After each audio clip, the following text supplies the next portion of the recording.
Madrid, Juanito, Acamal, Mexico, something like 5 in the morning. It's humiliating at age 78 to be replaying the key psychic dramas of my origin story at 78, but it's where I'm at. Renal failure has for the last 2.5 weeks had me at death's door, and it's stripped me naked right down to the core, right down to central issues like, am I good? Could I possibly be good being me? I grew up Irish Catholic, west side of Chicago, working class.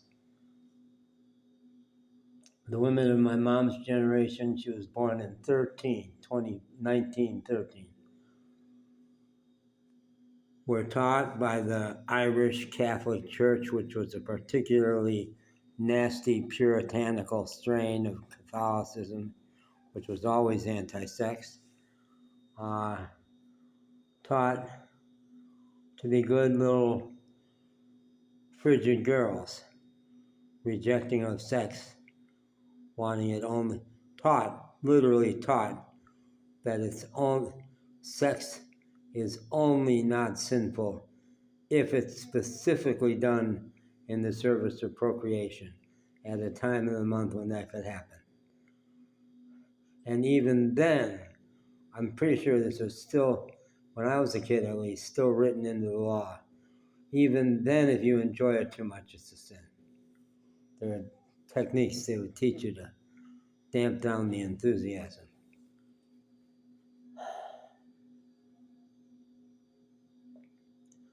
So my dad, my mom had one sister, Marge. Her husband couldn't bear the pressure of the continual browbeating from the women about their failures. They would turn to alcohol. It was so consistent, they called it the curse. So Uncle Bill Holland left, went out for the paper and didn't come back. My grandfather the same.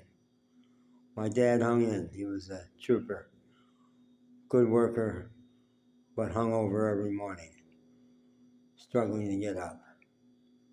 And I had to listen to my mom, who was such a sweet, nice, little codependent person, screaming and calling him a good-for-nothing drunken bum. Good-for-nothing drunken bum. Every morning, every night when he came home drunk, every morning again. So I learned that that's what a man is. Man is no good. And I would listen to those three women when they would get together, go on and on about how awful the men are. So it put me in quite a pickle.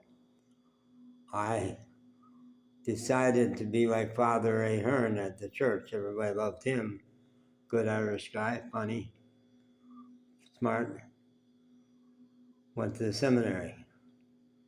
When finally I just couldn't bear when I realized, you really going to sign up to be celibate your whole life? No, you don't want that. And left the seminary. It really was me saying, if that makes me bad, okay, God, Mom, life, Catholic Church, this makes me bad, I'm bad. I'm getting the fuck out of here. I'm surprised she wasn't even disappointed about me leaving the priesthood. She wanted grandkids. She wanted daughters-in-law. She had seven sons. She wanted daughters.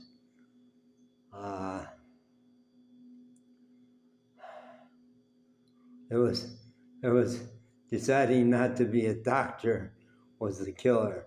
That's the one that took her until my 40th birthday. 40th birthday. The card reads, son, you could have been anything you wanted to be. And I thought, oh, fuck, what's this? I opened it up and it said, I'm glad you decided to be you. And she meant it. Some part of her had changed of heart. It's in my 40s. But I still inside feel like, unless I'm making my mom happy, because I was born 9 years into the marriage, I was a little prince, I was supposed to make her happy, and I never could. guess what? She was depressed. So I always felt like a failure.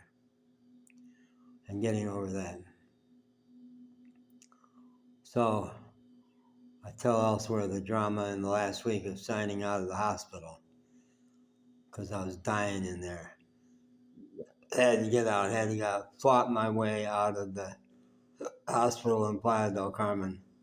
And everybody from the people who signed me out, to the doctor back in Acamal, to my landlord Marcos, to my brother Dennis, said, well,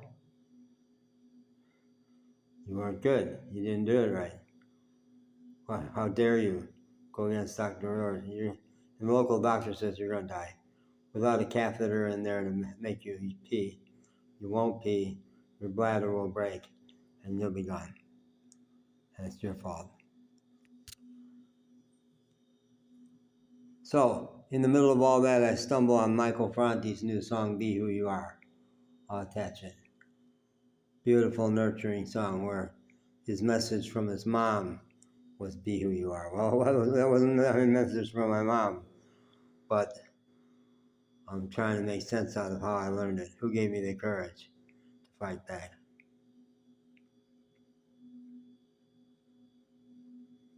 I'm still doing it. And I'm still in and out of pain. Renal function just barely limping along.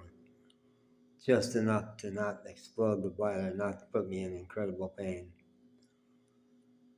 And day to day, we'll see. Do I have to go back to the hospital? I don't know.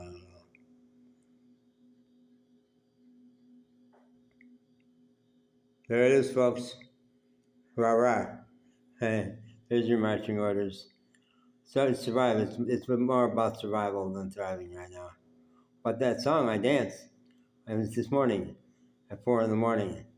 I was dancing. That is a hard rocking song, and I was for a guy who got out of his chair maybe 3 times all day. I was dancing. So, thank you, God. Gracias a Dios. Bye.